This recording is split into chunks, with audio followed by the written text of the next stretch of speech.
What's going on, guys? Welcome back to another episode of the Creativ Rise Podcast. Today is episode 171 with Lori Harder, great friend of ours. This is an episode we've been excited about this episode for a while because we have been very involved in what Lori has been building over the last year, and there's just been so many things as we've been watching her really take on this crazy role of being a founder of this new startup. We were like, man, so many things we can learn from how Lori's dealing with this, the way she made a decision about that, the way she pivoted on this. So excited for you to hear all about that. But before we do, we need to update you on wins from the Creativ Rise Mastermind. Week 4 has just ended, and it has been a wild week. Every single week, we've been updating you guys on some of the cash wins. There are wins in so many different areas, but we've been updating you on some of the financial wins from the 31 businesses going through the 6-week Creativ Rise Mastermind right now. Week 4 just wrapped up.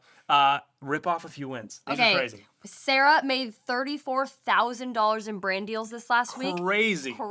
And then John landed 2 new weddings for a total of $14,250. Ashley onboarded a new social media client for $1,800 a month. Aiden landed $9,500 in video and photo jobs just this last week. Dagged landed 2 brand shoots totaling $7,950 this week. And last but definitely not least, we love a quitter at Creativ Rise. Dale officially went full-time as a web designer, content creator. We are so pumped for Dale, so shout out to Dale. We love a good quitting story here at Creativ Rise, especially in the Mastermind. So you guys, these are some of the updates from the Creativ Rise Mastermind, and we are so excited about this next week to walk through them, see what the weeks hold. This week's wins hold. We will update you again next week on what those wins are. But again, this episode is such an honor to be able to talk with Lori Harder. I've been listening to her podcast for forever. Again, Joey and I know her personally. We've worked with her and her husband personally. It's been so fun to be able to interview her on this episode. She is incredible, you guys. She's like a serial entrepreneur. She has done so many different things in business. It's really inspiring. She became a millionaire at 32. She's had how many different companies? I'm not even sure how many different companies. She's done a lot of stuff. Many. She's a professional speaker. She has a podcast. She is massive podcast. One of the biggest podcasts, in my opinion, in her space. And it is absolutely incredible to have her on this episode. You're going to learn a ton from Lori. So tune in right now. Well, real quick, even before we jump in, I was going to say a little bit of backstory too. So I met them, her and her husband, when I was 19, I think. And they actually inspired a lot of what Creativ Rise is today. I remember having a conversation with Chris, her husband, at an event with both Lori and Chris. And he said, dude, you should really consider actually helping more people with this. At the time, I was helping creatives through the DMs, just like going back and forth with me, like, hey, they got a question about sales. Hey, let me talk to you about sales. Here's what I'm doing. Maybe this can help you. Chris really actually, and Lori, inspired the Creativ Rise platform to become what it is. So huge shout out to the Harders for that. It has been so cool. They're amazing. This is a full circle moment, even just having Lori on the podcast because, they were part of the reason why we started this whole thing in the meantime. But we started working with Lori on her new company, glōci, back in June of last year. I think so. Yeah, I think it was. She brought us on to do photo and video stuff, as you guys know we do a lot of. And at the same time, a lot of you guys have also heard that we've been doing a lot of brand strategy. So she brought us in to be the basically like interim, or you could call it fractional brand manager to help glōci get off the ground and go to market. glōci is, actually I have it in front of me right here, it's a beauty hydration product. And we were tasked with the task of taking this thing to market, building the brand, helping come up with everything for socials, the web, photo, video, the whole shebang. And it was so fun, such an honor. We got as I said at the beginning of this, we got really, really close to the action of how she was making decisions on things as a founder and what she was doing. And it was incredibly inspiring. It's been a wild ride, a wild success for her in launching this new brand. So here's a little bit more about the story of glōci and what she has learned, and in turn, how that can help you grow your creative business at the same time. So here is our interview with Lori Harder. Mrs. Lori Harder, welcome to the show. Welcome to the podcast. I'm so excited to be here. You got your glōci bottle in front of you. We got our glōci bottle right here. So we are going to jump on into some rapid fire before we get into everything the story of the last couple of years of your life. But so excited to have you on. Thanks for doing this.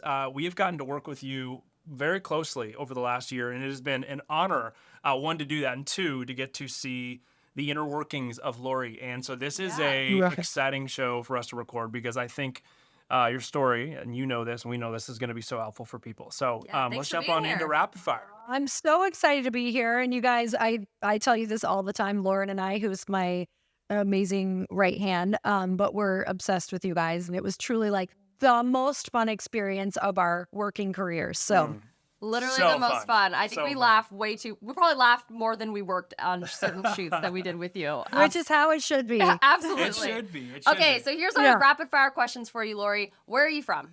This is a complicated I'm question. from Marquette, Michigan, which is a small town in Upper Michigan. And where do you live now? I live in Newport Beach, California. Hey. Just a little bit different. Michigan, and- California, Newport Beach. Just a little different. Yeah, a the little bit. Newport Peninsula versus the Upper Peninsula of Michigan. They're a little bit I different. didn't even know places like this existed, and I'm glad I didn't, or I would have been so mad at my parents. So Totally. Okay. Okay, what is your business? If you're in an Yeah. elevator with somebody, someone says, "What do you do?" What do you tell them? I have a beauty and wellness brand called glōci. It is a skin routine you can drink, and it's all about giving your daily routines a glow up. I love it. And what else do you? What else keeps you busy? Because you got a few other things going on. Okay, I am a podcast host, and I have podcasted for I think almost 8 years, you guys. 3 Crazy. episodes a week. Like, let's just talk about learning how to be consistent. That Yes. taught me Yes. some good lessons. I have written a book, and we also do entrepreneurial events, which Amazing. I And love. Can Summer with my we- husband, summer alone. Yeah, you and your husband, which is amazing. Amazing dude. And how long have you been in business? You said 8 years you've been podcasting before, but how long have you been self-employed? How long have you been an entrepreneur for? Let's see. I think I started my gym when I was 27, and I'm 43. So you do the math. Joe, you do the math. I'm not a math person. That is the 20. Enough time to know what you're doing. That's Yeah, for enough sure. time to know what you're doing. Yeah. Yeah. Okay, favorite question, signature question of rapid fire. What's a flop you've had in your business? This is just to humanize Lori Harden to everybody who's like, oh my gosh, she's the it girl. I look up to her. What's a flop you've had in your business that you wouldn't mind sharing with us? An embarrassing moment, what have you? Wow. Man, there's so many fun ones to pick from. I'll just share a couple really quick. One time, Chris and I were putting out a course together, and we had done courses alone, but we decided to do this course together, and the course was called Aligned. It was all about like finding like your flow in life, and we're just in such a good spot, you guys, that we can teach you how to be aligned like us too. And so Chris and I, like when we would work together, we work really well, and then we also don't. So we would the takes it just wasn't working. We were doing this course because I was supposed to speak on a stage and have an offer, and we were supposed to have this offer together. So we threw this course together, and we were fighting nonstop. And what happened is we ended up we were recording the whole time. So it was recording our fights, and we have this fight, and Chris is not nailing his lines, and he's swearing, he's throwing an absolute fit. And so we get through the course. It's great. We launch it. And on launch day, somebody writes us, they're immediately in the course. And thank God it was someone we knew. They write us, they're like, so Chris is throwing a temper tantrum on module 2, and you guys are fighting, and it's recorded. and we sold a lot of courses for this particular course. That was a signature course for years, right? Oh my Yeah. goodness. Oh, So thankfully what happened is we were able to edit it out, but people absolutely saw it. So we were fighting and dropping the F-bombs on this aligned course. On That this is aligned course. one of my biggest fears of when we do content like that. I'm like, Oh. are we sure? Are we sure? Oh, Yeah. that is such a good one. That is I love so that. good. All right, so Lori, millionaire by 32, terrified of speaking as a child, and now you're a professional speaker. You've spoken on some of the world's Yes. biggest business stages, fitness cover model. The list goes on. You've built multiple companies, massive podcasts, and now you are into building and running this beautiful new beauty hydration company called glōci. Which is so inspiring. I feel like we have to highlight all those things. Dude. It's so inspiring. And my question is, talk to us a little bit about the journey of getting there. Even just take us way back. What were you just Real quick. born into a bunch of entrepreneurial family where you knew you were all going to be super successful? Was this it had the confidence from day one to go after it? Give us people just a quick little glimpse on your backstory of getting to this spot. Oh man. Okay. So this is so important to hear, because I wish I would have heard from someone like me when I was young. Back in like 80s and 90s, it was all like glossy and perfection. And I remember reading fitness magazines because I wanted to get into fitness. And it was like, I ate broccoli today and chicken, and I only did this and that, and I don't drink and I don't do that. And I'm like, I'm a failure. I'm a loser. I'll never do this. So I am, like I said, I'm from a small town in Upper Michigan. I'm was raised in a more restrictive religion. So that meant I couldn't hang out with anyone outside of that religion. So take that small town, take 100-person congregation. And that was my life until I was like 18 years old. I didn't see a whole lot in that circle. I didn't see entrepreneurs. I didn't see women doing things. I didn't even see women on my podium whatsoever because we weren't allowed to be. So when I was 18 and I left that religion, I wish I could tell you that things just opened up for me, but I just went crazy for a while. Like I did all the things that you do when you've been held, when you've been in a restrictive religion. So I drank, I did drugs, did all the things. And I ended up, because I struggled with my weight as a young kid, I did find working out earlier on. But even though I found working out, I never really understood the nutrition piece. But the working out part is kind of what cracked me open as a teenager. It was one of the only times I experienced those moments when I don't know if anyone here listening has ever like experienced a runner's high, or when you're on a walk and you get those like gut hits of like, wait, I think I'm made for more. And so I would start getting these feelings all the time. And that was kind of what opened me up to maybe I think there's more for me. I feel this in my life. So when I ended up leaving and then went through, what I went through for about the 3 years, I found my way back to fitness. And so I ended up wanting to be a personal trainer. And at the time, you guys, what I left out is that I also did not graduate high school. I was homeschooled through high school, but I never actually graduated high school either. So I didn't think that I was going to be able to do anything because I was like, everything requires a high school diploma. And I found a loophole called personal training. And I'm not even kidding you. Even though I liked it, it was why I got into personal training is it didn't require a diploma. So I'm like, I'm going all in on this. And so started being a personal trainer, working at an LA Fitness. I made $6 per 30-minute session. And it wasn't until I had gotten married. My husband was the main breadwinner because obviously $6 per 30-minute session isn't really doing anything for me. And in the recession, my husband ended up losing his job in 2008 because he was in the mortgage and finance industry. So what that made me do, because we lost everything. We lost our homes. We lost our home. Sorry, we had one at the time. We lost our home. We lost our cars. We were $300,000 in debt. And that was my moment of, I have to step up. Like I was at rock bottom and it made me face all of my fears, which at the time I was a very anxious person. I had panic attacks. I was like, okay, I'll train these people, but this is all that this career is kind of like this. I thought I was at the top of what I was going to be capable of doing. And that really forced me into having to figure out a way to step up and help my husband because I had just watched him go through something really horrible and lose his identity. And I was like, this will never happen to us ever again. And so I decided to start telling people about my dream of wanting to be on fitness magazines and own my own gym. And this is a really important piece of the puzzle is because even though that was scary for me to like proclaim my dream to people because I was like this fitness trainer didn't, graduate from high school, I started telling it to people. And one of the clients that I told it to was a woman who was a couple years older than me, and she was opening her own chiropractic studio. So it was kind of unheard of for a 27-year-old woman to be opening her own chiropractic office in the Midwest. I didn't know anyone who was doing anything like that. And so she said to me, hey, you've been telling me about this dream of wanting your own gym. My chiropractic office has a lower level to it. It's totally unfinished, but you can have it if you want it. You can train me for free.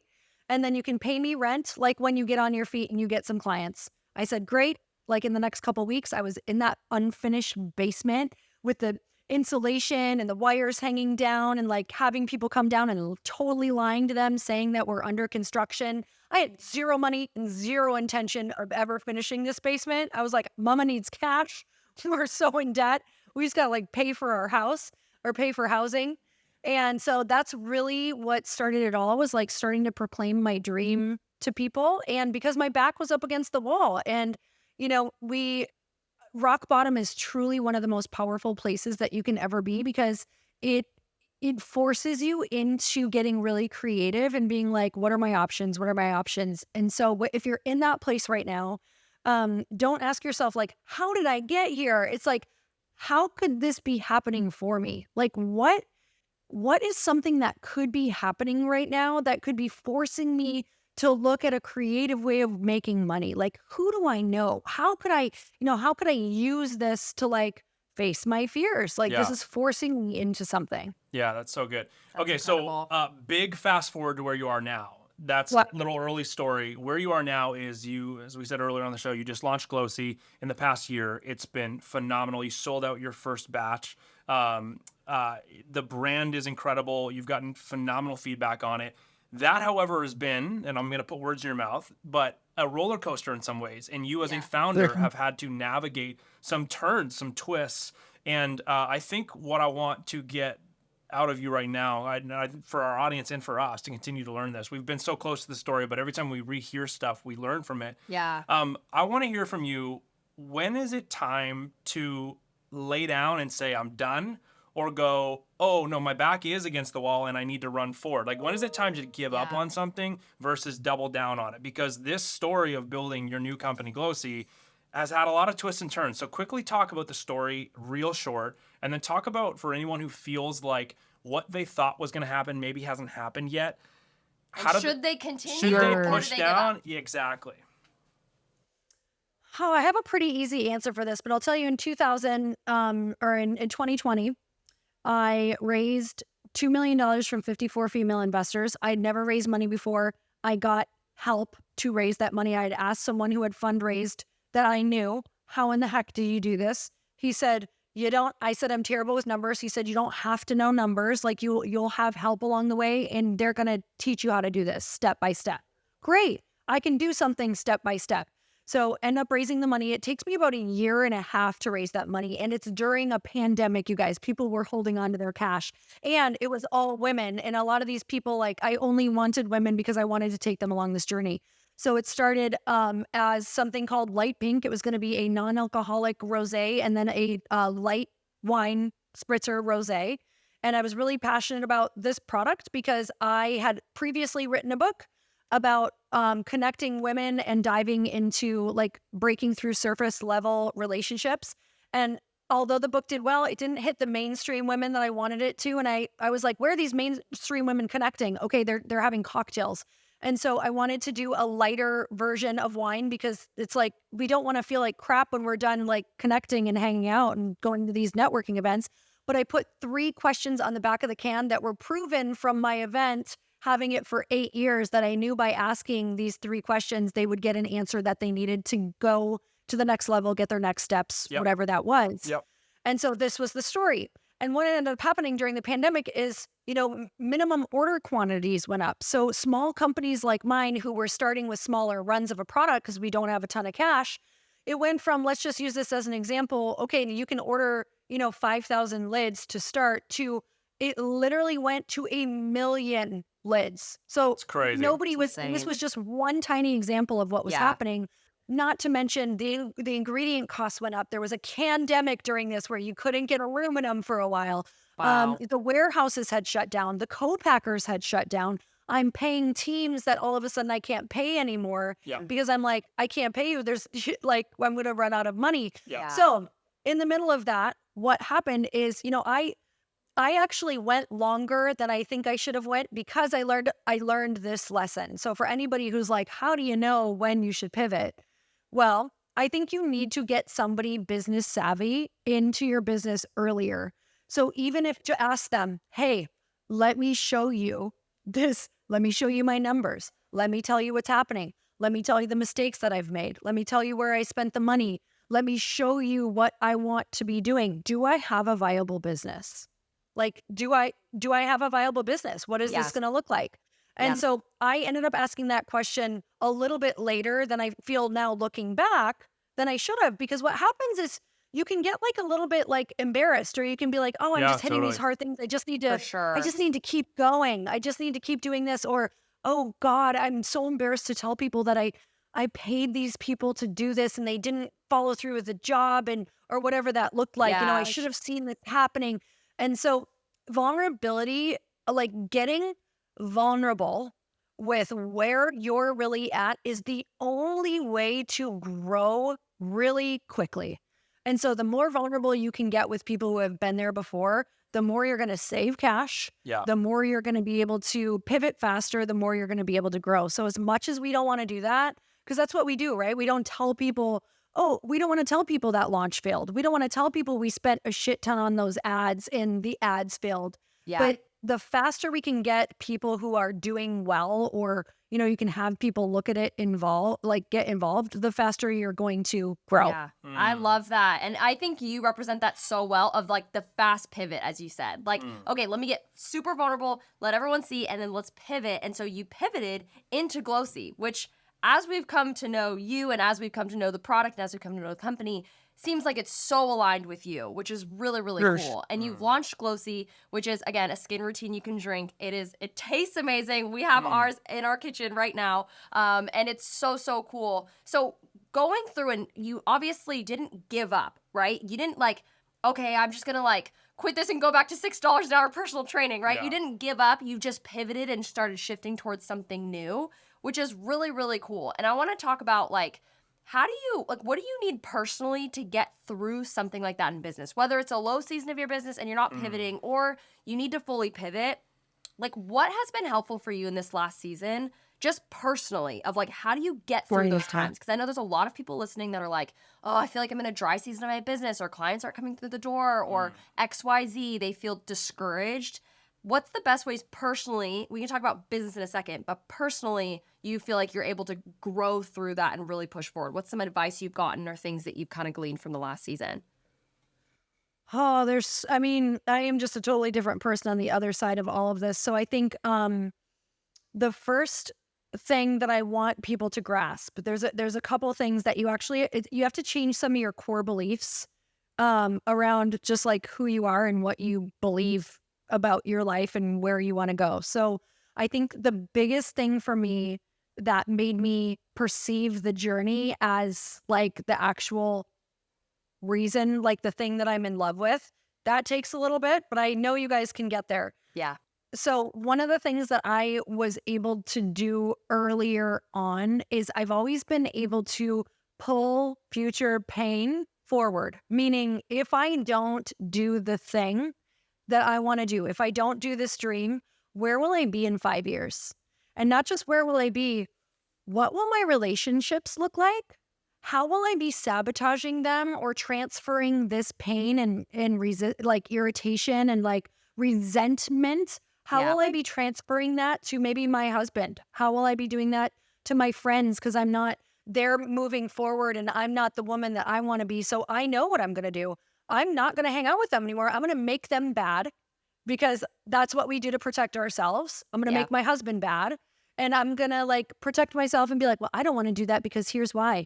Well, you guys just hustle so much and that's not what I think is good. Yeah. Where ultimately what's happening is what I say to myself often is, Lori, okay, let's say you go through this and it's okay. Let's let ourselves off the hook. Whoever is listening and is in a hard time right now. Okay, great.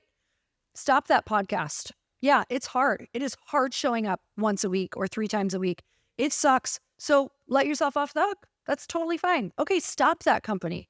Totally good. Don't even worry about it. Like, go back, go to that job, go to that 9 to 5, go do that other thing. Where are you going to be? Let's just say we're back in that routine. Okay, great. We're a week in. We're 2 months in. We're a year in. You know what's going to happen? You're going to get an idea. It's going to be the same damn idea that you're in. It's going to be a podcast. It's going to be a book.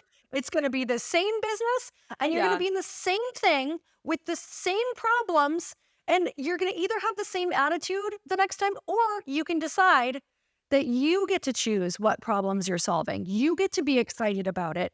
You get to decide when you wake up. You get to decide what is a win and what is a failure. You get to decide who you work with. And so for me, I'm like, this is who I am.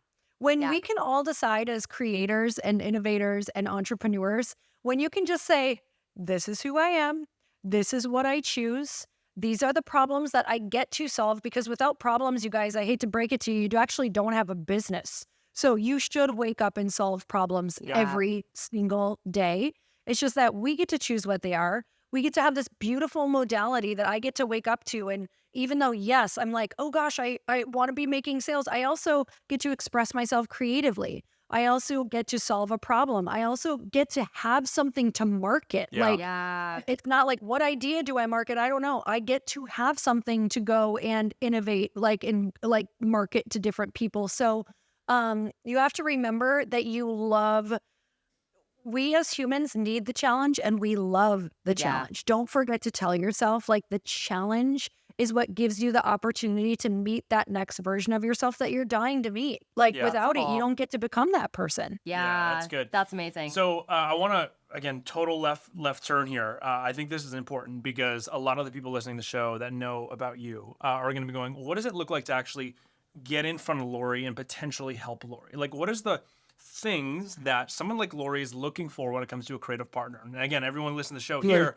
is a creative wanting to work with people like you, Lori. So I want to ask you, when working with creative partners, whether it's with people like Christy and I, as we got to help you with many different things, photo, video, brand building, all of that stuff, or it's somebody completely different, photographer in this area, filmmaker in this area, following you to an event for speaking. What do you look for in your creative partners? And what advice can you give to somebody who is a creative wanting to work with women like you, or people of your stature in the personal brand space, or even in the product space now? What are you looking for in a creative, and what are some green flags, and then what are some red flags? I think especially in the creative department, you can't tell me, you got to show me. We're so busy. Like, I am so overwhelmed, and we all speak different languages in our different fields. And so, I'm going to have a creative come to me and tell me what they could do, like, video wise, and this, I don't know what you mean. And I don't actually know what that's going to look like for my brand. Show me. So, I'll give a quick example too. Like, I've had a stylist who's wanted to work with me forever, and I'm like, oh, I don't know. I don't think you get my, like, style or whatever. And finally she's like, okay, what if, I know you have the shoot coming up. What if I just, like, package all these things, show you exactly what to wear, come on set with you. I don't charge you at all. We decide how this relationship looks. I'm like, great. That I'm willing to take a risk on. And so it was like, in person, did the thing. Now I'm like, wonderful. I get what you do. I understand it. And I also understand how freaking valuable this is. Yeah. I would say to creatives, like, this may not be what you want to hear, but I think you have to do some work for free. I think you have to show them what you do. Yeah. I love that. And, like, I'm not in the market for anyone who's not willing to be like, here's what I did, or here's what I can do for the brand. Here's what it could look like. Let me actually show you this. Yeah. Because we don't get it. So I think taking time to really put some time into brands that you love and continue showing up on their radar. Like, even UGC right now, like, some girls are just showing up for me and being like, I created 3 videos for you. Here's what this could look like. I'm like, oh, now I think that I understand why you're charging this and what this could look like. Yes. So you have to show the value and give value for free. I've done it for years, you guys. I've done it for years in my business, like, giving things away for free. Half of when I first ran an event, 100 of my tickets were free for people, because how could they know to trust me to spend the money on the ticket if I didn't give them that experience first? So I've done so much for free, and I think that's what you have to do, is show them. That's awesome. And that's such a good question to end on, because I feel like that is, like, such tangible advice that a creative can go and use today. Like, whatever brand you're wanting to work with, that person you want to work with, how can you show up, give them something of value for free, or just like, hey, let me actually show you what this is going to look like. Like, let's not hop on a call in 2 weeks and try to get done. Let me do the legwork before, so that it's easy for them to understand. I really, really love that. Well, Lori, there's so many tidbits here that were so, so good. Where can people find you if they want to hear more from you, which I know they will? I mean, we have Earn Your Happy, which is a podcast, but also, I mean, my main thing, and you guys know, it is just go to getglōci.com. Awesome. I love it. And you should potentially go get some glōci, because it is absolutely. phenomenal. And we're super proud of you, Lori, for the way you've built this company, and not just what you've built, but the actual way you've done it. It has been inspiring to watch. So honored to be a part of helping you, get it off the ground with the brand in the beginning. And thanks for being on the show today. This has been awesome. Thank you. Lori. Could not be here without you guys, so I'm so grateful. Awesome. Thanks, Lori. Okay, thanks for being on the show. Well, what a great episode with Lori. You guys, Lori is seriously someone that when you work with somebody and you go, oh my gosh, I learned not just about more how to do my job better, but I'm learning about how to just be a better entrepreneur, how to be a better person, how to be all of these things. Lori just exemplifies so much of that. She was seriously one of our favorite partners we've ever worked with in the brand space, in the content space. 100%. She's so Great cool. friend. So super cool. if you want to go and follow Lori, go to @LoriHarder on Instagram. Again, we'll put all of this in the show notes, but Lori Harder on Instagram, getglōci.com to try her new product, and then it's Earn Your Happy is her podcast, and you can listen to that wherever podcasts are. It's a great show. It's a great show It is for really women. good. It's also a great show for dudes. I have been listening to that show for many, many years. So add it So to your good. podcast rotation. It's a great show.